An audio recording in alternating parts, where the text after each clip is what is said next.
Okay guys, तो आज last topic हमारा रह गया है सेक्सुअल रिप्रोडक्शन का वेजिटेटिव प्रोपोगेशन। वेजिटेटिव प्रोपोगेशन का सिंपली मतलब होता है naturally vegetative parts of plant से न्यू प्लांट्स का development of new plant from vegetative part of existing plant. Vegetative parts क्या होते हैं? वेजिटेटिव पार्ट्स होते हैं आपके रूट्स, स्टेम्स एंड लीव्स। सो किसी भी नए प्लांट का नेचुरली डेवलप होना वेजिटेटिव पार्ट्स से, मतलब रूट से, स्टेम से या लीफ से नए प्लांट का बनना प्रीवियस प्लांट से, उसी को हम कहते हैं वेजिटेटिव प्रोपोगेशन। ठीक है, तो पहले हम वन बाय वन इसे डिस्कस करते हैं। सबसे पहले हम डिस्कस करते हैं कौन से प्लांट्स है जो रूट्स के थ्रू डेवलप होते हैं। जनरली आपको पता है रूट्स से तो मोस्टली प्लांट्स आपके डेवलप हो जाते हैं विदाउट एनी डिफिकल्टी।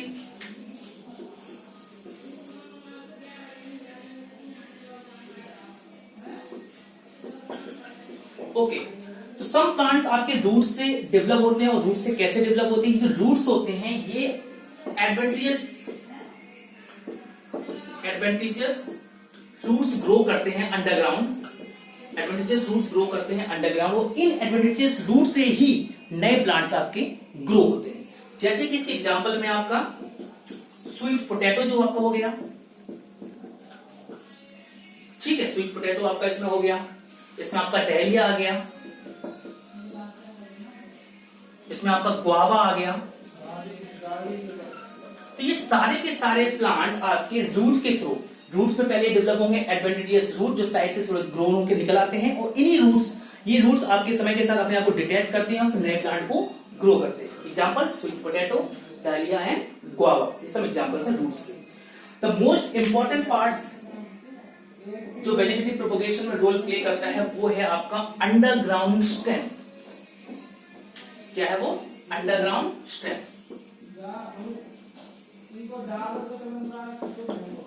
बहुत सारे प्लांट्स जो होते हैं वो अंडरग्राउंड स्टेम से भी डेवलप होते हैं by forming different structures such as rhizome, bulb, tuber, runner. These are some structures which are grown by underground stem to develop a new plant. Let's discuss one by one. First structure जो underground plant develop करता है वो है rhizomes. Rhizomes कुछ नहीं है, ये भी एक अंडरग्राउंड स्टेम है जो जनरली स्टोर करती है फूड को। ठीक है, राइजोम्स क्या है? अंडरग्राउंड स्टेम है जो मोस्टली फूड को स्टोर करती है। और ये क्या करते हैं? इनके अंदर बर्ड्स डेवलप होते हैं, इन्हीं बर्ड्स से फिर आपके नए प्लांट भी डेवलप होते हैं। फॉर एग्जाम्पल के तौर पे इसमें आ जाएगा आपका जिंजर, जिसे आप जनरली कहते हैं अदरक। ये क्या है? आपका फूड है, स्टोर्ड फूड है, अंडरग्राउंड स्टेम है आपकी जो बर्ड्स डेवलप करती है और इन्हीं बर्ड्स के थ्रू आपका नया प्लांट ग्रो होता है।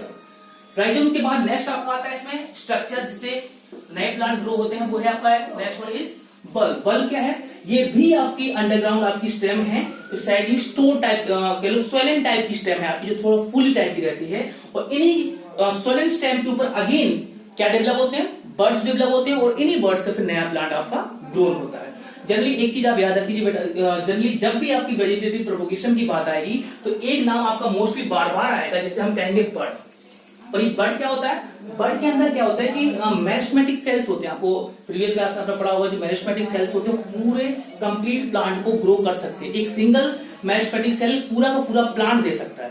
तो जब भी बात करते हैं वेजिटेटिव प्रोपोगेशन से तो कोई भी स्ट्रक्चर हो, इन सब स्ट्रक्चर के अंदर बर्ड का होना जरूरी है। बर्ड का मतलब सिंपल भाषा में मेरिस्टेमेटिक सेल्स होने जरूरी हैं जो पूरे के पूरे प्लांट को ग्रो करेंगे। ठीक है, तो बल्ब के अंदर भी क्या होता है? बर्ड्स ग्रो होते हैं। ये स्वेलन अंडरग्राउंड स्टेम है जो जनरली बर्ड्स इसके अंदर होते हैं और इन बर्ड्स से ही आपका ग्रो होता है नया प्लांट। इसके एग्जांपल जो बल्ब के थ्रू आपके ग्रो होते हैं उसके एग्जांपल आपका आ जाता है ओनियन और गार्लिक। ये कुछ दो एग्जांपल आपके हैं जो बल्ब के थ्रू होते हैं आपके। Next one is tuber structure. ये आपने काफी कॉमन पढ़ा होगा क्योंकि आपने ट्यूबर ऑलरेडी देखा होगा आलू के अंदर, पोटैटो जो आपका होता है। ट्यूबर के अंदर भी क्या होता है? एग्जांपल इसका है पोटैटो। इसके अंदर भी आई बर्ड टाइप के छोटे छोटे बर्ड्स आपके डेवलप हो जाते हैं। अगर आपने स्ट्रक्चर जनरली देखा होगा, आप कुछ घरों में आपके यहाँ आलू आते होंगे, छोटे छोटे प्लांट टाइप के बर्ड्स निकले होते हैं, छोटे छोटे बर्ड्स निकले होते हैं। यही बर्ड्स आपके डिटैच हो जाते हैं अंडरग्राउंडली और नए आपके उनको प्लांट को ग्रो करते हैं। तो ये एग्जांपल ट्यूबर का आ गया, पोटैटो का, जिसमें आई बर्ड्स होते हैं या बर्ड्स होते हैं जो ग्रो के न्यू प्लांट्स डेवलप करते हैं।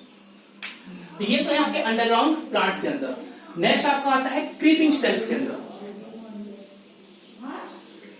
क्रीपिंग स्टेम आपको ऑलरेडी पता है, वो स्टेम जो जनरली अपराइट ग्रो नहीं करती, वो क्रीप करती है, मतलब ग्राउंड के ऊपर रेंगती है। तो उसमें एग्जांपल आता है क्रीपिंग स्टेम्स में आता है रनर या सिंपली हम दे देते हैं ग्रास। अब ग्रास की खासियत जनरली आपने देखी होगी, ग्रास गर्मियों के मौसम में जब अनफेवरेबल कंडीशन होती है काफी सूख जाती है, पर वहीं जैसी बारिश होती है तो यही सूखी हुई ग्रास नए कलियों में या नई ग्रास में डेवलप हो जाती है। एक्चुअल में क्या होता है, ग्रास के अंदर जो बर्ड्स होते हैं वो अनफेवरेबल कंडीशन में डोमिनेंट कंडीशन में रहते हैं, सोए हुए रहते हैं। और जैसे ही फेवरेबल कंडीशन या कह लो बारिश का मौसम मिलता है तो वाटर को एब्जॉर्व करके नए नए बर्ड्स से ही नई नई कलियां खिल जाती है और पूरा का पूरा ग्राउंड ग्रीन हो जाता है। तो रनर में एग्जाम्पल आता है आपका ग्रास का। ओके, नेक्स्ट यहां हम डिस्कस करेंगे एक और स्पीसीज का जिसको हम कहते हैं वाटर हाइसिंथ। ये भी क्रीपिंग में आती है, वाटर हाइसिंथ। ओके, यहां पे वाटर हाइसिंथ के बारे में हम डिस्कस इसलिए कह रहे हैं कि इसे हम वेल नोन अनदर नेम से भी जानते हैं, जिसे हम कहते हैं terror of Bengal. Terror of Bengal. अब इसे हम टेरर ऑफ बंगाल क्यों कहा है हमने इसे? जनरली जो वाटर हाइसिंथ है ये एक्सोटिक स्पीसीज है जो सबसे पहले बंगाल में लाई गई थी खूबसूरती बढ़ाने के लिए। इन्हें पॉन्ड्स के ऊपर डेवलप कराया गया था ताकि वाटर बॉडीज जो खड़ी हुई वाटर बॉडीज है जहां पानी बह नहीं रहा है वो काफी खूबसूरत लगे। लेकिन एक्सोटिक स्पीसीज ने अपने आप को इतनी जल्दी ग्रोन किया कि कई सप्ताह पूरे कह लो कि पॉन्ड्स के ऊपर फैल गई, यहां तक कि अलगल ब्लूम से भी ज्यादा, अलगे से भी ज्यादा जल्दी और फास्ट ये ग्रो करती है।